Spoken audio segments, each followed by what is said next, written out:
I think art blocks have inspired a 10x, if not 100x, of people that are interested in making art generatively. And guess what? Just like with any other art form, in your first year of sculpting, I bet you that there's some homogeneity of like what everybody can make. And the same thing happens with generative art with a few people that become kind of like these excessive outliers that just like either hit it with like a topic that really resonates with a lot of people or something magical visually that like no one's really thought of before.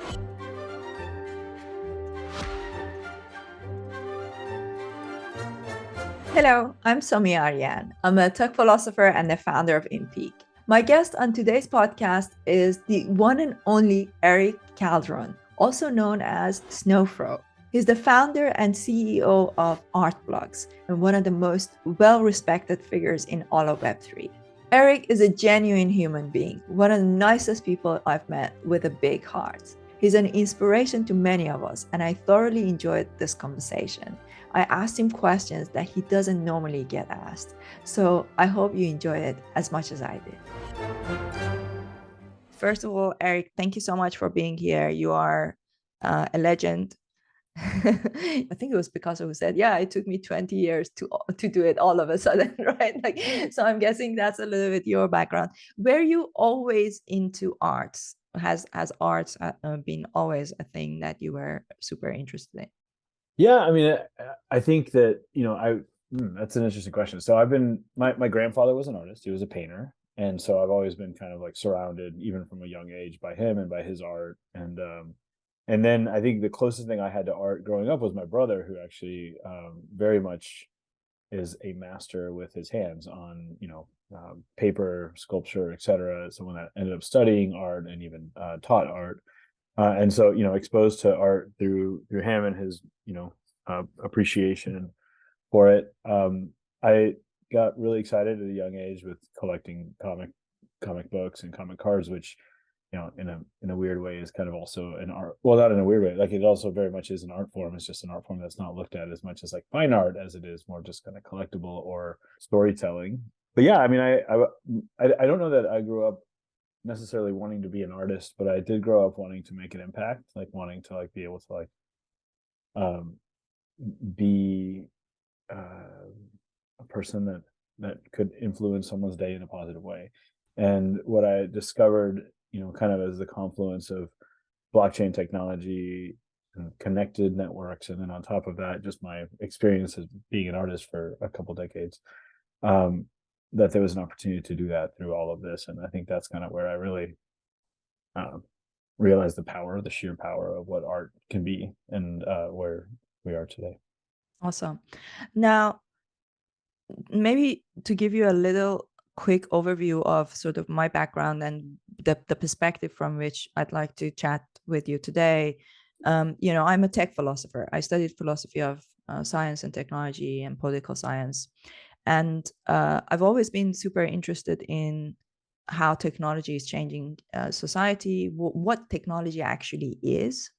And I've written a book about the future of work that came out in 2020, just in the middle of the pandemic, and I wrote it during 2019. And when I was writing about AI and how AI is going to disrupt everything, nobody was talking about it at that time to the degree that people are today. So that's always been on top of mind for me. And one of the things that people always said about how AI is changing society, they were like, okay, so in the end, there will be nothing left for us to do but create art, which is kind of ironic because actually art is the one of the areas that has been most disrupted by AI. In a nutshell, the way I see it is that we always think of technology as a set of tools and techniques that extend our abilities. This is how we have always thought about technology. I don't necessarily think that's the correct way of thinking about it, or that's the only way of thinking about it. To me, technology is a life form in itself, and it's co-evolving with us, and it's now getting to a place where it's potentially superseding us. So that means that we have to rethink all of that stuff. So we in the past we would think about we are going to use technology to create art maybe, but now what if technology is using art to express a whole new life form? That's pretty deep. I mean, there's a couple things. So, I actually think it's interesting how technology has advanced as its own kind of form, and I think that's a really good point that you're making. I mean, I often get to speak because I'm kind of trying to help people understand that what for a long time was the most cutting edge technology, which was making something higher resolution than it already was, or bigger than it already was, or lighter. Eventually, those things get to a point of diminishing returns where it's like, well, as a human, I don't need a higher resolution screen. Like, I'm looking at you on the screen. I'm pretty sure you're about as high resolution as you would be if I was in person. And where technology has shifted, but for a while it was just kind of like an under kind of spoken thing, is that technology has shifted to enable the average person to make things that they could not have in a previous era done without either expensive machinery, extensive amounts of time, or significant amounts of education. And to me, where you see everything in technology from cell phones, starting as a really big thing into this little thing to, being able to pack more data into a smaller and smaller and smaller and smaller form factor, all these, technological advancements. I believe the technology at that same pace is happening, but in a more intangible way, in that technology is facilitating things for humans at that same pace, but enabling humans to do things that they couldn't do before. And so what that tool set is more and more accessible to more and more people. So even I got to meet actually in New York a couple of weeks ago the guy that founded, or one of the founders of MakerBot. And I remember 10 years ago I did a Kickstarter campaign, and I could not injection mold the piece I wanted to make without like a very expensive, very intricate mold for a very inexpensive piece. And instead I was able to buy 2 MakerBots, which were not cheap at the time, but I was able to produce 1,000 pieces. Significantly less cost than if I would have had to go through the whole molding process. And I think about, how accessible that felt back then. And today I can buy a 3D printer for $100 and produce those pieces at twice the speed, less expensive plastic. Just the accessibility for the average consumer to make something just got faster with ChatGPT. Back then, it was Google, but Google took you to some forums that a bunch of nerds were talking about how to like do the thing. And then, over the course of the last 10 years, YouTube and other platforms like that have become the instructions for how to do anything in the world that you can think of that you want to make. And then, but all of that, you have to kind of read or watch different videos because everybody has different approaches. And then you have ChatGPT, for example, that essentially homogenizes all of that information into a packet that you can then ask it to make it even easier to understand and further refine. And I don't see humanity like taking advantage of that. But I also didn't see a lot of people 3D printing 10 years ago or even this year. And so I think it's just a matter of getting the technology to a point of accessibility where it just becomes as second nature as it is for me to print a part that breaks on some weird device. And if I can like recreate it, I can print it. Like that is actually very second nature for me. Operating on a blockchain using technology for transactional, like Ethereum transactions is just second nature to me. Getting what ChatGPT does to a point of second nature to humans is when we're really going to see like an explosion of the technology, and when we're really going to see what the opportunity is for the technology itself to kind of have its own life and run off, and it be us, instead of pushing the technology forward, maybe like actually trying to rein the technology back. I think it's going to be a really incredible thing, and I think we're just kind of at the forefront of it now. We are living in a very, very interesting time. The way I see it is like the changes that are happening right now are, or this evolution is even bigger than when we went from reptiles to mammals. That's how big a jump it is, and it's happening so much faster. And that in some ways is frightening, exciting. I'm personally really grateful to be living in this time, even though this may be the last hurrah, for us. But you mentioned something about the accessibility for average person. The one issue that comes with that, and I can tell you from my experience of running a community now, where a lot of times people get send me a message and say, hey, I've spent the past few weeks worked on this art project, and they send me something, and it's just so hard to differentiate things, like everything is like, you can, the piece that you did for proof, right? So you just put that beautiful pottery, and you took a picture from above, and that became like an important piece of art that people spend tens of thousands of dollars buying. So now with AI, so many people feel like now, they create things that are indistinguishable in terms of how beautiful it looks. So I guess the biggest question is, as a art buyer, how does one value it, or evaluate art? I think this is a really, really great question. I think it's something that we're kind of discovering as we go. Look, I think a lot of people in the NFT space, I think, see AI as like dangerous, because it's like, oh my gosh, there's going to be so much more art. I mean, the same thing happened in generative art, right? Like we were a bunch of nerds that like to make art with code, and some people were way more advanced than others, but we were all doing it for such a long time. And then like, I think art blocks and FX Hash and other platforms have inspired a 10x, if not 100x, of people that are interested in making art generatively. And guess what? Like when you're in your first year of creative coding, there's a homogeneity of what is created. There's a few people that are going to like have a crazy debut, and they're going to create something truly magical in their first year. But just like with any other art form, in your first year of sculpting, I bet you that there's some homogeneity of like what everybody can make within their first year of sculpting, drawing, etc. And the same thing happens with generative art, with a few people that become kind of like these excessive outliers that just like either hit it with like a topic that really resonates with a lot of people, or something magical visually that like no one's really thought of before. The art created through AI, and there's a lot of different ways to look at it. You have two form factors here. You have the form factor of AI helping you write code so that you can release a generative artwork, which is something that then gets split into two. One, the people that are using AI to simplify the process of writing code to create something visual, and two, the person that's going to use AI to help them create the content, like the visual content, right? We're really just concentrating right now on the people that are using AI to help write code. And because AI is still a very homogeneous tool, where it is taking the inputs of and the information and the creativity of the masses to create the things that it creates. Same thing with like Midjourney. You have people that are using Midjourney for inspiration on then what to paint, what to draw, or people that are using Midjourney to produce the final piece.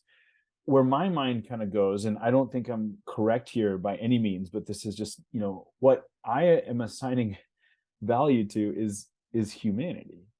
And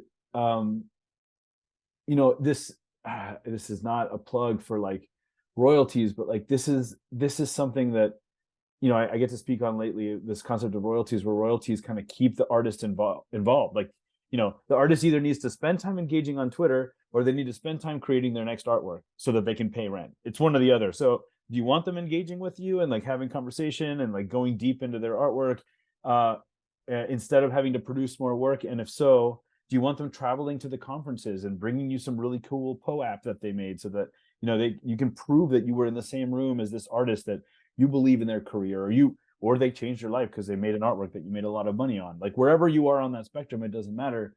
And the technology that we're operating on, this blockchain rail, this NFT rail, is empowering that kind of human digital interoperability in a way that brings value and authenticity to art. And so, if an artist is being forthcoming about everything they create is being created with Midjourney, look, you get to know that artist in person, and you start hearing about like where they come from and where they're getting this idea for prompts and how they shape those things, and they make an impact on you. And then when you look at the works that they're creating, something they literally just typed words into a box to get, if that is appealing or impactful to you, then that has value, and that has both sentimental and potentially long-term financial value for you.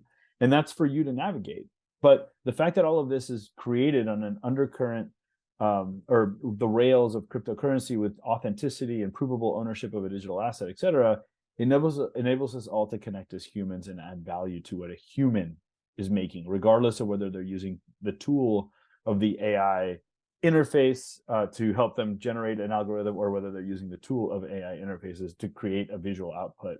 And there's a spectrum there in between. I had an interesting week at Consensus and having some very deep conversations. And one of the things that came out of those conversations was this concept that, like, this weird tokenized world that we live in, while it all kind of has these underpinnings of just being about FOMO and speculation and all of the kind of madness that we deal with, it's also like potentially this underpinning ability to connect people and to normalize kindness in a way that maybe we didn't really have before. And I think AI is going to support that, and I think just like people's participation in the space is going to support that by having this proof layer, which is what we're all operating on in the blockchain space to begin with. So yeah, there's a lot more to that, I think. But I think the experiences that I've had in my kind of journey in Web3 hint at like a massive opportunity for the ethos in this space to normalize kindness, empathy, and respect. And if you have those things as normalized and you get people excited about those things, and people are excited to come meet me in person at an event and make a friendship bracelet with me, then the content itself actually becomes a little bit less critical than like the connection. The content is what creates the connection between the individual.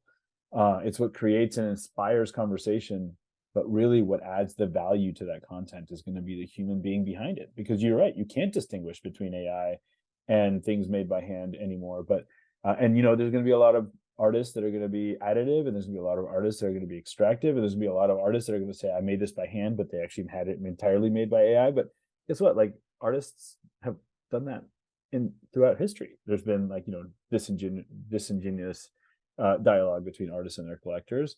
But for the most part, the ones that are most successful in communicating their vision and their kind of like where they come from, something that I think is still very hard for ChatGPT to reproduce, to like fabricate, are going to be the ones that are going to be able to have value assigned to them, both as people and the artwork that they create.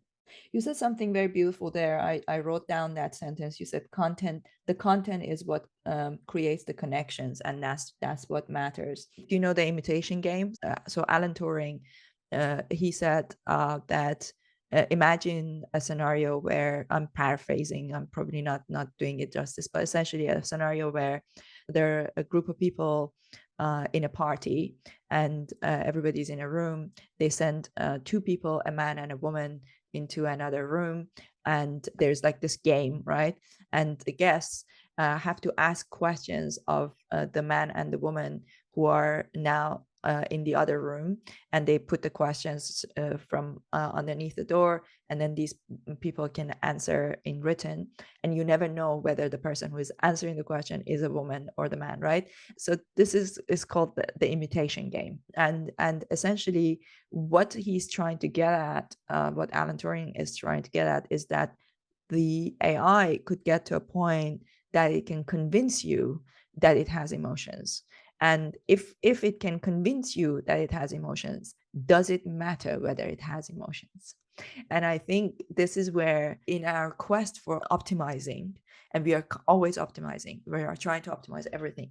We're going to optimize relationships. We're going to optimize, like, I see myself now. Sometimes I write an email, and then I give the email to ChatGPT, and I'm like, can you make this like, less angry or less whatever, Less angry. That's awesome. not angry. Well, I've not written Sure. angry. Well, maybe. Who knows? But like maybe like make it. Okay, to give you an example, like I applied for a grant, and within there was a question about are you open to having a co-founder, and I replied no, because I work better alone, and ChatGPT suggested that I don't write that. What did it say? What did it say? It was like, it suggested that instead I say that currently that we have got all of our team, everything is sorted, but in principle, maybe, so it made me write a much more diplomatic answer, right? And and I was like, so the truth is that, like, now we are getting to a point where even those relationships, yes, you can create, that the art is about creating that connection, but there will be a time, or there probably is already a time where people are using these technologies to even imitate the relationships. Have you come across any examples of these, or can you see a scenario where this can be used so that people can maximize it for their gain? Because let's face it, a lot of artists are actually introverts. They probably prefer not to not to Yeah. connect. I haven't run across it too much. I know that there's a lot of Twitter responses that are AI, or that people are kind of attributing to being made by AI. I feel like my interaction with this this weird world that you and I are both kind of navigating is just, it's just very much fly by the seat of my pants. I mean, we just, we between, if we're not traveling, we're literally back to back calls in between travels, and if we're not doing that, we're trying to maybe, like, I have a couple young kids and trying to spend time with the family, or even just see my parents, like, or even see my friends that, like, seem to just kind of end up at the bottom of that stack of the people that I used to spend 2 or 3 times a week with, like, that just you don't see anymore. And so I haven't entered into a level of engagement, like direct engagement, other than being in person and the occasional tweet, and then just working with my team, that I think exposes myself to a lot of what that is. And I do get a lot of emails, and they are getting better and better at, like, kind of almost tricking me into, like, want to read what it is. And usually I often, if an email doesn't have a click to unsubscribe button, I'm usually marking it as spam at this point. Just like, I feel like it's unsolicited, and you're not, and the only link is like, here's my Calendly. I do think that I get the impression that ChatGPT is helping people find what's gonna make this person react, or what's gonna make more people react as a whole. But again, I'm not one making decisions for my team as to, like, who we use for tax accounting software, et cetera. And so I just forward these things onto the team and move on. I think that people will use this for their own benefit a lot. The question is going to be, what is someone going to consider to be appropriate, and what is someone going to be considered to be inappropriate? And given the breadth of, like, this technology and how we're just only getting started, I think, someone making that decision, or somebody, like, trying to differentiate and say this is right and wrong, I think is a mistake, for the same reasons that, like, a lot of things that happen within blockchain technology, it's like you insert the human decider, and that ruins everything. The whole point is the black and white code. The whole point is, like, letting the technology do its thing. I don't know. I do think that humans are going to be driven to be more productive than the average human can absorb. And so, in a weird way, that analogy I made earlier with, like, the technology being like, we don't need higher resolution stuff, because our eyes can't even, we're as humans, we're not going to be able to handle all of the information and all of the connections that are going to come our way as a result of, like, what Chat GPT is going to empower the average human to be a superhuman communicator. And that communication is going to come from written or the arts. Like, humans are going to become, artists are communicators. They're communicating a vision, ideas, and, like, they might do it by making one painting a year. Generative artists could make, one algorithm a year, but can reach 1,000 people in that year, because it's this automated process of making content, 1 million people, whatever it might be. And now ChatGPT can not just automate what the outputs are going to be, but also automate the process of creating the outputs, and soon automate the process of finding engagement from people that want to get the outputs. And I think where this is all going to just kind of explode and potentially fizzle away for another, like, moment of reflection until, like, it comes back again, is the moment where we realize that, like, you as an artist, your Chat GPT is actually just your AI is only talking to a bunch of other AIs, which is scary, because that is the future that we're all kind of scared of, like, the computers just become autonomous, and the only thing that we can do, it's like, is just be in person. And I don't know, I guess the day that I get a Zoom invite from AI to have a podcast and the person on the other end is just as convincing of a human as you, and I don't even know that I'm talking to AI the whole time, and it's like it's a bit, that I assume that will happen at some point, and at that point we're just going to be, as humans, I think, just very defensive of our times, and probably cherishing in person, like, touch more than humanity has ever cherished it, because that'll be the one thing until the robots look real, which is also inevitable. And it's the one thing that we know will be true. And last point on this, like, I talked to my wife, my wife has had to put up with so much shit for the last 2 years, like since starting Art Blocks, and just kind of the madness of what it's been. And it's been pretty impactful for my family, and in a lot of great ways, but also in a lot of rough ways. Like the last couple of years have been rough. And I talked to her, and I'm traveling, and she's like, at what point is there like a point of diminishing return, right? With the amount of people you're talking to. Because the other day, we just kind of like had a moment of silence, realizing that I had probably spoken to 100 people that day, like 100 individuals that day. And there is limits to like what a human individual can communicate and do. And like, what point is there a point of diminishing returns? And like, I'm sitting there thinking, well, I think with what's happening with technology, what's happening with AI, I think there is no point of diminishing returns. I think that's going to be the only thing that we have left for a while, until we kind of figure out what the final end state of this whole AI revolution is going to be. That's going to be guaranteed to be meaningful.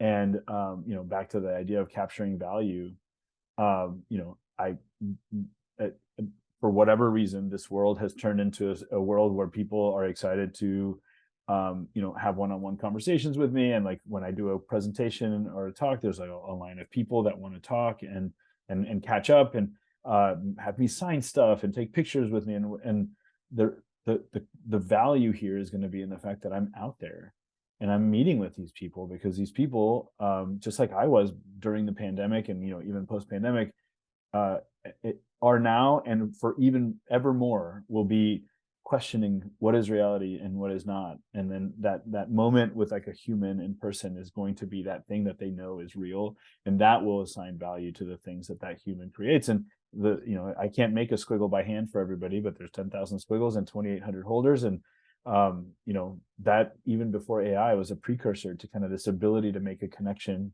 with people. But every now and then they're going to need a real person there to like validate that this is still like a human operating. I don't know, this is deep and I'm rambling, but yeah, these are really, I think, important questions, and really for me is kind of helping me process and understand, like, well, why am I on the road 60% of the time? Why am I not spending time with my family and my kids? And it's like, I feel like the weight of the world is on my shoulders. Oftentimes, I hope that founders that have taken $1 from anybody in Web3, whether it's VCs or collectors, feel the same weight. I don't feel that they feel the same weight, which is why I feel like I have the extra weight. And trying to like figure all of that, and for the ecosystem as a whole, on top of like this emergence of Web3, and how it intertwines with AI art, is just, it's a lot to think about. And I don't think people are asking the questions like you are, and I'm very grateful for that. Oh, thank you. Thanks. No, I really appreciate your very thoughtful answers. So you say that you're feeling this weight on your shoulder. I really relate to that.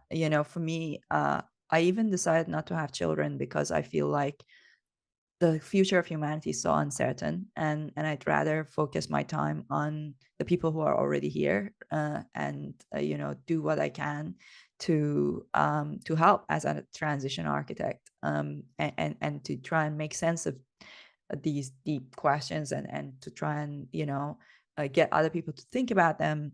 So with this weight that's on your shoulder, what are you trying to achieve? Like, if I was going to explain in a sort of short sentence, what I'm trying to achieve is that I feel like this technology is going to create a lot of opportunities for pain, and for also a lot of opportunities for relieving pain. And I would like to be able to make a contribution to maximizing happiness and minimizing suffering. And that's my goal. And I feel like I understand this technology very deeply. I've thought about it for many, many years. That's what I studied. And now the time has come, like all of the things that I have thought about for years, we are getting towards this singularity, and the singularity being this point of no return, which is like the depth of a black hole that we don't know beyond which what's going to happen. So tell me more about that weight on your shoulder. What does that mean exactly, and how are you dealing with it? Well, there's a couple different layers of that weight, right? Like, so I have lots of different layers. One of them is my family. One of them is my team. Just making sure that the team that I get to work with at Art Blocks, and also, I still kind of have a foot in the door at the tile company that I started 20 years ago, and making sure that those people are in a good place and they're happy and navigating the future in as positive a way. What is going to benefit them and every artist and every collector that has taken a chance, whether they're collecting art because they love it and they want to hang it in their house, or whether they're collecting art as purely as an investment, or wherever they fall within that, is understanding that this space, we're sitting on I think a technology that's just truly revolutionary and truly I just can't imagine what society looks like in the future, where we just decide, yeah, that was fun, but let's move on and let's go back to like pen and paper after using such powerful tools. And I'm talking about specifically like NFT, proving ownership of a digital asset, blockchain technology. Where the biggest weight I feel like right now is that I believe that people are not, within our ecosystem, are not really thinking, what does it look like to demonstrate the value proposition of a digital asset beyond scarcity or utility in the form of future value. Utility is one thing. Utility by doing an airdrop is another thing. And to me, that's disqualified from like showing the average consumer why there's value in this, because the average consumer can also look from the outside in and see that those things definitely at some point come to an end, or will only go to a select few, etc. And I think there's a ton of value in what we're doing that's beyond just like speculation and scarcity, but it's really, to me, the biggest nut to crack in terms of like trying to demonstrate that. And the reason that it's such a heavy weight is because within our ecosystem, we are just seeing more. It's just kind of like with the generative art, like there's more and more art, and so there's more and more art to put out there into the world. And same with the technology, like the technology attracted a bunch more people, and so there's more and more people looking to make more and more money, but there's less and less people participating actively in the ecosystem, and there is a finite supply of money there. And I understand that a lot of projects might be launched today that have been in the works for 2 years, since 2021. During the frenzy, people started thinking about these things, and now they're trying to launch it. They've raised money. They've had serious upfront costs to get to a point of where they're really. So it's like we can't stop people from making new products and selling new things. We can't stop organizations within Web3 from pivoting from one thing to the other, because hey, they have a team also to support and make sure that they can make their payroll. But what we can do is we can really like dedicate time, like excess amount of time and focus, to demonstrating why this would be appealing to somebody outside our ecosystem. And like I said, I feel strongly and have a couple projects in the works that are meant to be as inclusive as possible and not cater to like the direct kind of speculative nature of our ecosystem, and demonstrate value. Like, hey, that's a cool product, I want to buy that product. Oh, it's got a digital part too, great. Like oh, that's a cool hat. Like people consume stuff all the time, every single day, because they look at something and like, I want that, and they buy it, not because it has to be connected or part of this larger thing. And then the other thing is understanding, and this is where like really consensus was a great moment, with conversations with some really great friends, is like there's an even higher level to all of this, which is like that this tech, like understanding that what we have experienced, if in terms of interconnectivity as a result of like these digital objects, and authentication as a result of these digital objects, is an opportunity for humanity to like grow as well. Like it is a significantly more digital culture, and it will continue to get more and more digital, especially as AI kind of like takes a bigger step. And so AI is not just about people making things, whether they make them as authentic or not. It's about helping people automate the process of creating. I mean, it's just everything is going to get easier I was able to create a website, with ChatGPT the other day. Like instead of writing the HTML or firing up software, I gave it some bullet points and it made a website. Like it just makes it easier for people to put their word out there, to and to consume. And I think that the underpinning technology of provable ownership of digital asset has brought out who people really are. And in some cases, people hide behind a PFP and they do things that they probably wouldn't do IRL, both good and bad, right? Like some of the intense flipping, kind of like the just gnarly, like completely does not care about the art or the artists. In person, if you were in a room with the artist and you were watching the artist's face, and maybe you wouldn't do those things. And so, and maybe you would, I don't know. I just think that, the pseudo anonymous kind of nature of this ecosystem allows people to participate in ways that they wouldn't do in person. And so on the one hand, you have the things that feel a little gross maybe, and people can do under the guise of anonymity. But then there's this other side of it where there's people that are doing things that they wouldn't do that are kind. Like there's a certain amount of like being kind that is looked upon weirdly in our world. Like being kind is not necessarily, I mean, especially at least, growing up in my like world of growing up, and I grew up in a relatively kind environment, but like being a nice person wasn't an attribute that people look for. When you have these like thousands or hundreds of thousands of people participating in Twitter, and some of them are rising to the surface because they're just like ruthless traders. Great. Like you have every right to do what you're doing within this ecosystem.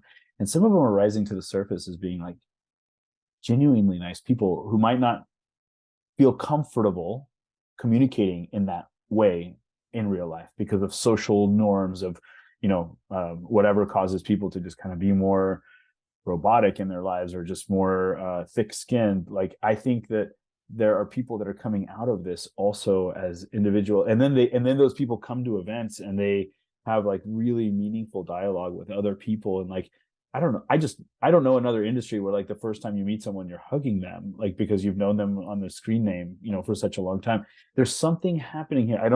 It's only been 2 weeks since this kind of came up, but like there's something happening here where this technology is potentially going to give us an opportunity to normalize kindness a little bit. Like we're normalizing ruthless, aggressive trading. And as much as sometimes it hurts art blocks or it hurts art blocks artists or art blocks collectors, like the technology allows it to happen. And trying to fight decentralization and embrace it at the same time is something that doesn't make any sense to me. Like you either choose to participate or you don't. And so, but just like, for every good thing, there's a bad thing. And for every bad thing, there's a good thing. Like that intense, ruthless kind of trading that, in some cases brings up the value of everybody's artwork and gets the New York Times to write articles about it, which maybe they would not have. And maybe we would not have had a whole new entrance of people as a result of that, is also kind of giving people the freedom to express themselves in ways that I think that they would be uncomfortable expressing in real life.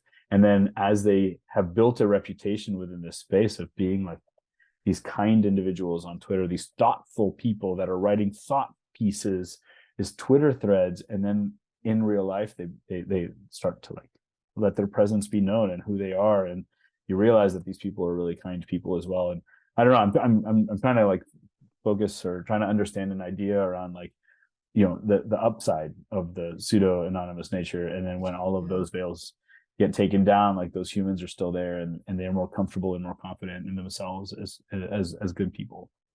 I agree with you. I've always thought that blockchain technology has a potential to solve some of the problems of AI. AI is going to homogenize everything. Blockchain technology can potentially enable us to differentiate a little bit more. And you said something about the intense trading hurting artists. Let's dig a little bit deeper into this. I feel like there's not enough education happening about this. I feel like we are not talking about it enough. Oh, where we are talking about it, we talk about it with passion and emotion, because and it's not just the artist, it's the creator, because this is like, it can be any kind of creator. Right. It doesn't have right? to be like art, capital A. Artist. So we minted our Genesis Pass for 0.1 ETH, and then it went up to just over 2 ETH at some point. And then people were trading on Blur, not paying royalty, etc. And I was like, well, this is not fair, because when we minted, it was such a small mint anyway. But then I was like, yeah, I'm gonna ban it, if you do it without. And then after a while, I realized, okay, it's just not. I can't fight it. Forget about it. Let them just do whatever they want. So I bought my proof fast at 74 ETH, and then they changed their model, and it went down, and I had to sell it at a lot lower. But that was my company money. It wasn't my money. It was I bought the proof pass to go in with a view to, I'm going to build my network, because I'm based in London. I don't have a big network in Web3. I'm going to go in there and build my network through there.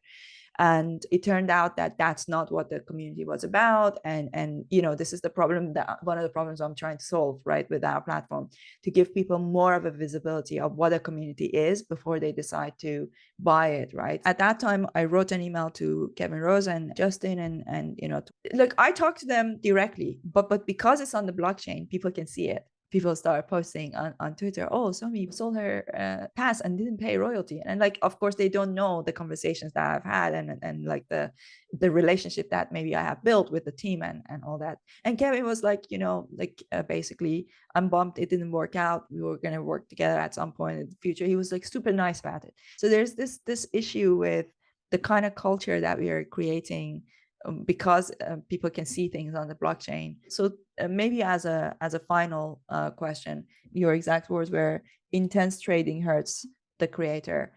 So tell me a little bit more about that. How is it hurting? I mean, sentimentality here is such a subjective thing too. But look, it's on the one hand, you have people that are tweeting, like I have like these favorite accounts that I follow that are just freaking awesome. That, like, one of them, for example, tweets the first and the last mint of every project, right? And who holds that mint, and tags the artist. And then, like, there's dialogue that happens, and people are like, oh my God, I remember when I bought that, or I remember the moment, or the gas war, it was such a shitty, whatever it might have been. And so, but like, there's dialogue, and there's like this wonderful thing that Web3 is, kind of back to what I said earlier, like normalizing this kindness and this dialogue and this beautiful thing. And then on the other hand, there's people tweeting about your work as poker chips, and they're literally like, I'm going to go sweep the floor on this thing.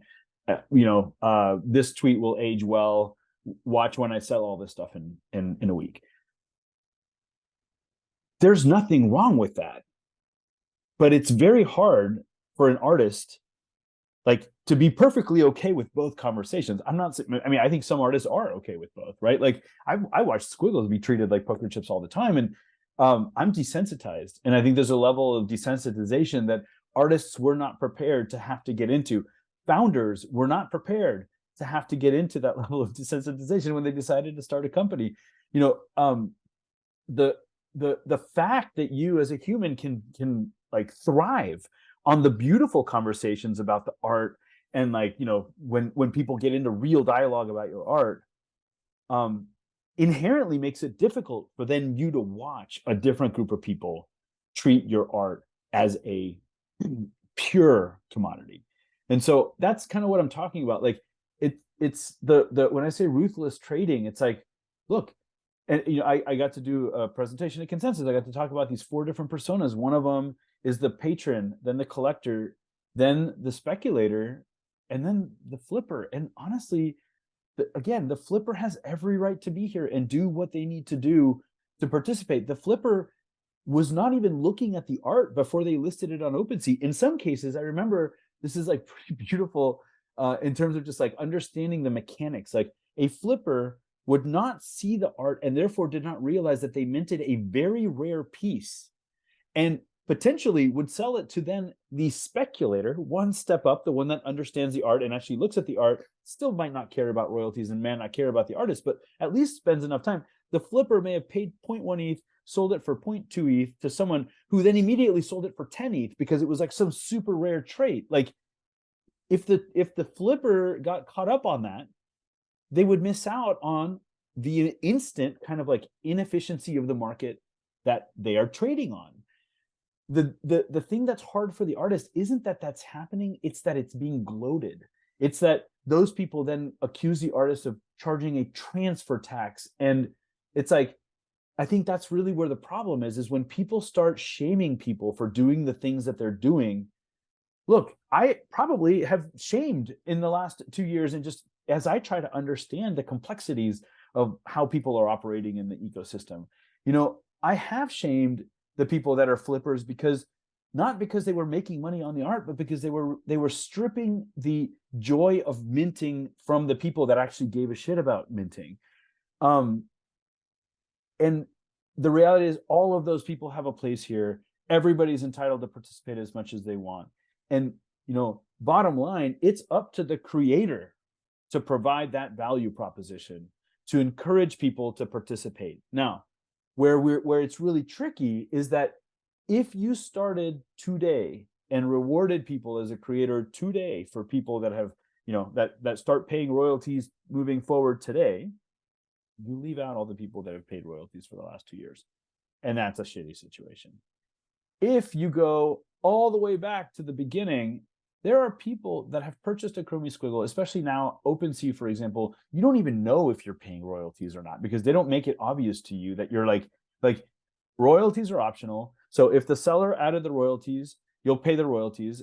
If they didn't, you don't. The only way to know is to open the transaction on Etherscan, which is the least towards adding new people to this ecosystem. Like, you can enter this ecosystem as a patron, someone that really cares about the art and the artist, and be a bad guy in somebody's head because you bought a squiggle on OpenSea and didn't even realize that you were not participating in the patronly kind of way.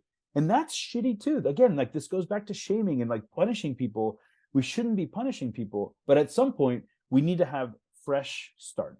We need to have a fresh situation where we say, okay, everything that's happened up until now, some of it good, some of it rough, whatever, we have to be able to press a reset button and say, okay, now look, if you believe in me, if you believe in my career, if you want me to, after a intense 1 hour, speech at a conference where I'm exhausted and I've been practicing for 2 weeks, sit there and wait in line to let 10 people come up and talk to me and share whatever their feelings are, whether they're pitching me on a project or whether they want to show me their squiggle and talk about what it means to them, or, it's just absolutely insane to me. We're in a situation where I have now had over 100 people walk up to me and tell me I have changed their life. Some of them because I enabled them to make a bunch of money because I created art blocks. Some of them because they're artists and now they get to do art full time. Some of them because it brought them out of depression because they found something that they could get excited about by participating in this space. There's some value there as a creator, as a founder, even as a collector that I've added to this ecosystem. And then you choose whether you think that value is such that you want to support it by making, this social contract, because it's an entirely social contract of supporting me with royalties as you move forward. Mm-hmm. And there's no shame if you don't. But at some point, when there's a venue that can only have 200 people and only 200 people have paid royalties and the other 1,000 that might want to go to this event have not, at some point, you have to be able to say, okay, look, this venue cost me X amount of money to rent, and I have to pay for the catering and I have to pay for the production. And so the costs of that are being floated by the people that are supporting me ongoing with a secondary market royalty. And without that, I can't host this event. And so if there's 1,000 people that want to go and only 200 spaces, I need to prioritize the people that are ongoing supporting me with royalties.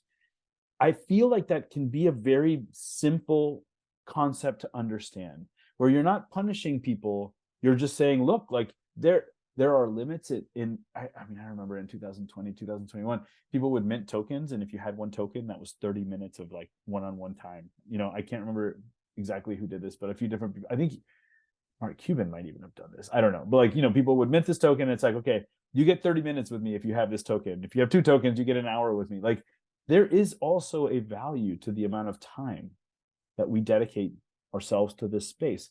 And maybe people that think royalties or transfer tax would be perfectly fine with my exiting of this space, and I have no interest in exiting the space. This is the most thrilled I've ever been in my life in a thing that I've gotten to do and participate in. So I'm not going anywhere, for, better or worse. but like, I do think that my presence in the space is value add. I hope that it's value add. That's literally like what I wake up in the morning and think, okay, I need to add value because these people are excited and they're participating in this mad experiment. And I think there's a reciprocity there that I think is really important. And I think you choosing not to pay a royalty when exiting Proof is your decision as to how you did it. There are you know, a lot of situations like that happen on a regular basis. And I think, you know, I think the hardest part is asking someone to say that's okay is just as hard as someone saying that that's wrong. I think it just needs to be, this is how people participate. This is how you show on chain immediately, publicly. This is the side of crypto that you can't get away from. Like, this is how you demonstrate on chain that you needed to exit this situation. And that is recorded, you know, and that's just, and that was literally the only time I have ever not done it. And I let them know, and it was very clear why, because it was my company money. I bought in for a specific reason. It didn't work out, you know, and I had the experience that I had. It does make sense though that royalties should be paid by the buyer, not by the seller, because the seller has exited. It's the buyer. It would make more sense, no? Not if you're a patron. I mean, it just, this is the thing. Nothing is the right thing to do, but the right thing is going to be controversial no matter what. I think, you know, there are people that bought a Chromie Squiggle for $20 that are selling them for $15,000 to $40,000 that yeah, so then it makes sense. That they are saying, hey, you know what, like, thank you for your participation in this space, Snowfro, but like, I'm keeping the entirety of this $40,000 of value that you created for me. Fine, like, that's I know fine. But like, and then, you know, and then people say, well, when the price is going down, I should have to pay royalties. It's like, well, I mean, my wife and I are in the middle of selling a house that we're going to sell for less money than we paid for it. And guess what? We're paying all the fees and the realtor fees and all the things. We don't have a way to get around that. We could, if we wanted to do it all ourselves, we could just list it ourselves, title it, figure out how to title it ourselves. There still would be some fees, but it wouldn't be the 6% that we pay. What does it mean to do it yourself in this space? What does it mean to say, I appreciate why you're here. I appreciate why I bought your project. I'm sorry that I'm losing money on it. So I'm just doing it myself. I'm exiting. Like, I think it's just a controversial thing. And again, I think if we can extract ourselves from what's right and wrong, because, you know, the blockchain is what's right. The blockchain is deciding what is right or wrong. These operator filter contracts that, you know, enforce royalties, to me, as much as it would be supportive to art blocks and all of the creators, like, feels wrong because it enables a human to intervene and make decisions of what's right or wrong. Yeah. Point is, we humans cannot be arbiters of what's right or wrong. Look at the political situation in the United States. Humans are not capable of deciding what is right or wrong. We are divided on issues that, for example, in my mind, are just so crystal clear. But for every person like me that feels like that issue is so crystal clear in my favor or in my direction, there's somebody out there that feels that the issue, and humanity will continue as we become more and more connected, will continue to be more divisive. There's just no way around it. Everybody's going to become more stubborn and more dogmatic and more controversial. And ultimately, what I think is so beautiful about this technology is that the blockchain does not get swayed by humans' decisions of what right or wrong. And so the blockchain permits you to operate without paying a royalty. You are fucking entitled to operate without paying a royalty. And if something happens in the future where you realize that, you know, like, for example, there's like 5 or 6 projects right now that are ranking collectors by like how often they pay royalties for NFTs, right? Like, if you're not in that top 10 because of something like that, like, that is, and somebody does a mint for free for the top 10 people on that list, like, yeah, you'll probably be disappointed, but you know exactly why you were not on that list. And that was your decision to not be on that list. I would hope that you celebrate the people that are on that list. But again, like, who, you know, that, I think so. Anyways, the technology is black and white. Let's keep going down this path. Humanity isn't. And humanity's not. So if we sign a contract with this technology that is black and white, let that be black and white. Let's not shame people. Let's not shame people for MEV bots or for creating meme tokens or for paying royalties or not paying royalties. But as this ecosystem evolves, we will see transparently who the people are that are most interested in X, Y, Z, and I mean, you know, the last thing I'll say about this, like, there are people in this ecosystem, and I think just as much as if 3 years ago you told me that this Chromie Squiggle, which I had been at that point working on for a couple of years, was going to generate hundreds of millions of dollars of secondary market sales, and like people were going to go crazy for these things, I would have been like, yeah, shut up. Like, what are you talking about? Like, there are people today that are talking about art, that are like tweeting about art, that are engaging about art, that in 3 years, 5 years, may be curating some of the top art institutions in the world. And today you tell them that, they'll be like, whatever, this is my hobby. I build homes for a living. Like, this is just this thing that's happened a lot. But guess what? You've built a reputation as a patron, as a supporter of the arts, as someone that activates dialogue. And in 3 or 5 years, who's going to be the biggest expert at generative art? Who's going to be the biggest expert at like NFT powered digital art?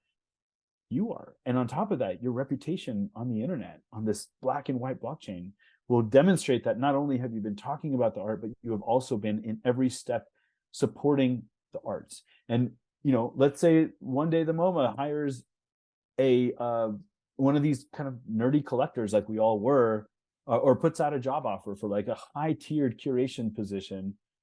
I would hope that they would look at transaction history as part of the deciding factor as to whether this person is a patron of the arts or understands careers for the artists, or understands, like, I would hope that would play a part of it. But we're so far from those things actually happening that right now it's just about the bottom line. And I think it's going to be easier for people to understand over time where the true value accrues, and it's not going to be in the royalties that are paid. It's in the reputation of how you interact and you operate in this ecosystem. That value will also be black and white because it's on chain, and that value is something that people will, I think some people will thrive on. You're going to have reputation whales, people that have just like this crazy reputation of how they've operated in the space that supports artists, and then you're going to have a whole spectrum, and everybody's welcome. That's super interesting. That just made me think, on our platform, as we are building these, you connect your wallet so you can see which communities you're part of. We could have a ranking of like how much of a Patreon you are of the space. Yeah, I mean, I've been shared some of these platforms, and I look up my address, and according to these platforms, I have not paid any royalties for the last 6 months, and I'm like, okay, yeah. So I've gone even on a transaction that was done on OpenSea, like I've gone and manually paid the royalty, to the platform or whatever.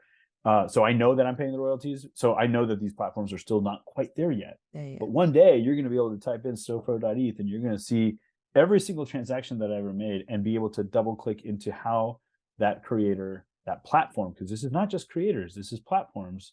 You had a membership token, right? Or have a membership token. Like there's a royalty that helps you throw events, host parties, or give gifts. Pay my team. And pay the team, etc. All the things that come with that. Like there's going to be ways to track down who the people are that were the most. We don't care about the people that were not supportive. We just want to celebrate the people that are supportive. Positive reinforcement. Yeah. All right. Thank you so much, Erick. This has been so much fun. You're, like I said, you are a legend, and we always learn from you. Will you be at Vee Con?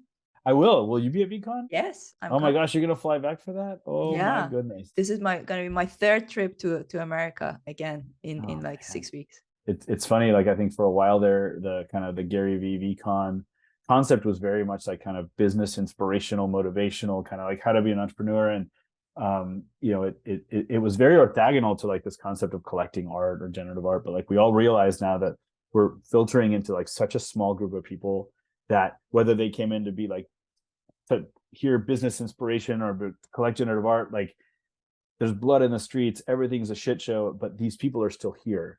For whatever, even if they were like the ruthless flippers, for example, like they're still here. They're still here. And the conversation is a lot less noisy. If you can really kind of extract the opinions and really kind of focus like what can add value to the space, and we can zoom in on that and focus on it and really kind of like dig into that for how to bring this technology forward. I think that Vee Con's a really good example of that. Like there's a lot of people traveling from all over the world in a really rough time. Consensus was a really good example. Like, it's a really rough time, but here we are, and we're excited about this technology. That I said this on an interview last week. Like, the reason I'm here has not changed, not one bit. Like, I'm more excited today maybe than I was in 2000, actually, for sure, because in 2021 my life was hell, like, just because Artblocks was exploding and it was a total mess. I'm more excited about this technology today than I was before. So, if that can communicate to people, and they can understand that, as someone that's been here since 2017 collecting JPEGs and like participating actively in this space, not 1 ounce has been lost in what I consider to be the value proposition of this ecosystem. In fact, I think it's even more exciting than ever. And Vee Con will be a really good place to go and share that. Thank you so much for your Cool. time. And yeah, of course. Thank you for your time. I appreciate you. I hope you enjoyed this conversation with Erick Calderon, aka Snowfro. Be sure to follow him on Twitter. His handle is Art on Blockchain. If you enjoyed this podcast, be sure to subscribe to it wherever you get your podcasts. And if you're watching it on YouTube, please consider subscribing, which will really help me and the channel. We are also giving away prizes to people who post a comment on the videos and leave us a rating on Apple or Spotify. Make sure to join our mailing list on Impeak to learn more about our contests and prizes.